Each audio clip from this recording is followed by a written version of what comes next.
মুহররম মাস আসলে শিয়ারা মাতম করে, তারা শরীরের মধ্যে আঘাত করে, বুকের মধ্যে থাপড়ায়। তারা এটা বলে প্রমাণ করতে চায় যে আমরা হচ্ছে আহলে বাইতের প্রেমিক, ইমাম হুসাইনের প্রেমিক, আমরা হুসাইনি মুসলমান।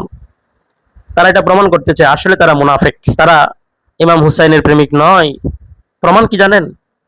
প্রমাণ আজকে নিয়ে আনেন যে কুফা থেকে ইমাম হুসাইন রাদিয়াল্লাহু তাআলা আনহুর কাছে 150টা চিঠি কারা পাঠিয়েছিলেন যে ইমাম হুসাইন আপনি আসেন, আমরা আপনার জন্যই অপেক্ষায় অপেক্ষমান, আপনাকে দেখার জন্য আমরা অধীর আগ্রহে বসে আছি, আপনি আসেন, আপনার হাতে আমরা বায়াত নেব। কুফা থেকে যারা শিয়ানে আলী, হ্যাঁ, মাওলা আলী শের খুদা হাজত রাওয়া মুশকিল কুশা আলী কাররামাল্লাহু ওয়াজহাহু এর ভক্ত, এর প্রেমিক যারা, তাদেরকে বলা হয় শিয়ানে আলী। তো তারা আলী রাদিয়াল্লাহু তাআলা আনহুর প্রেমিক, তারা ইমাম হুসাইনকে চিঠি পাঠিয়েছেন কুফাতে আসার জন্য। ইমাম হুসাইন রাদিয়াল্লাহু তাআলা আনহু যাওয়ার আগে মুসলিম বিন আকিলকে পাঠালেন, আপনি যান, গিয়ে পরিস্থিতি পরিবেশ বুঝুন, তারপর আপনি আমাকে চিঠি দিবেন। দেখুন যে যারা বলে আমরা আহলে বাইতের প্রেমিক, তারা কিন্তু আসলে আহলে বাইতের প্রেমিক নয়। তো মুসলিম বিন আকিল গেলেন। যাওয়ার পরে এখানে বিস্তারিত কাহিনী আছে, সংক্ষেপে বলি। যাওয়ার পরে যারা চিঠি পাঠিয়েছিলেন তারা ওনাকে সংবর্ধনা করলেন, অনেক আদর আপ্যায়ন করলেন, ইস্তেকবাল জানালেন।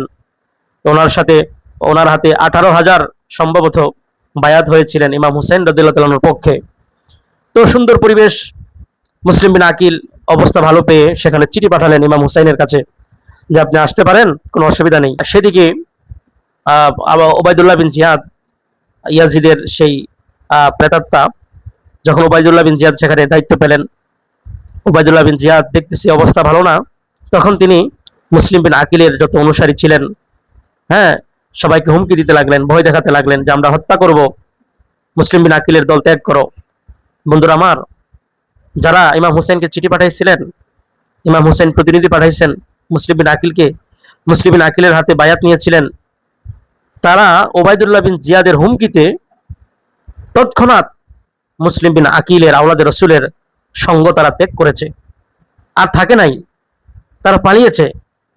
চিন্তা করতে পারেন বিষয়টা।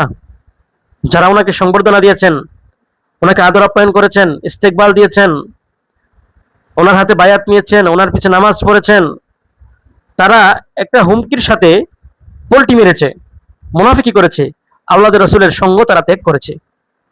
সকল কিছু হয়ে গেল, ইমাম হুসাইন শহীদ হয়ে গেল, আলী আসগর শহীদ হয়ে গেল, আলী আকবর শহীদ হয়ে গেল, এইভাবে আওলাদে রসুলের পরিবার শহীদ হয়ে গেল। যারা চিঠি পাঠিয়েছিলেন তারা আপন আপন ঘরে রয়ে গেল। যখন কারবালার ময়দান সকল লাশ মুবারক গুলোকে ইয়াজিদ বাহিনী নিয়ে যাচ্ছে, ইমাম হুসাইনের মস্তক মুবারক এবং যারা বেঁচে ছিলেন, আওলাদে রসুলের মহিলাগণ যারা বেঁচে ছিলেন, তাদের কিনে দামেস্কের দিকে রওনা দিলেন। তখন তখন যারা চিঠি পাঠিয়েছিল কারবালার ময়দানে ইমাম হুসাইন শহীদ হয়ে যাচ্ছে, বের হয় নাই, ইমাম হুসাইনের সঙ্গে ছিল না, তারা ইমাম হুসাইনের মস্তক মুবারক দেখে, আওলাদে রসুলের নিথর দেহগুলো কারবালার জমিনে পড়ে আছে দেখে তারা হাই হাই হাই হাই করতেছে, তারা মাতম করতেছে, কি হলো, হা কি হলো।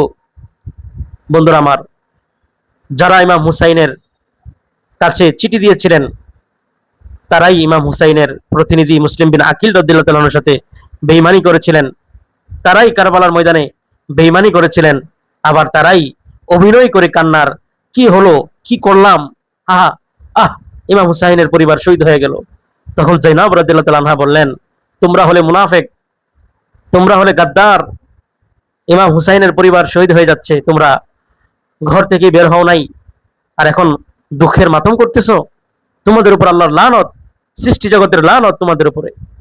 বন্ধুরা আমার, বর্তমানে যারা এভাবে মাতম করে ইমাম হুসাইনের প্রেমিক বলে, তারাই যারা ইমাম হুসাইনের সাথে মুনাফিকি করেছিল, মুসলিম বিন আকিলের সাথে মুনাফিকি করেছিল, তারাই, তাদেরই বংশধর আজ পর্যন্ত ফুয়াদের মতো লোকেরা বাংলাদেশে বিরাজ করতেছে, মাতম করে আমির মুআবিয়া রাদিয়াল্লাহু তাআলা আনহুর শানে হাদিসের অপব্যাখ্যা করে, মিথ্যা বলে তারা কাযযাবে পরিণত হয়েছে। বন্ধুরা আমার, ইমাম হুসাইন সত্যের মানদণ্ড, ইসলাম জিন্দা হতা হ্যায় আর কারবালা কে বাদ। সুতরাং শিয়াদের কাছ থেকে বাংলাদেশের আপাময় জনসাধারণ মুসলিম, আপনারা সতর্ক থাকবেন। তাদের ঈমান, তাদের আমল কোনোটাই দুনিয়া আখিরাতে কাজে আসবে না।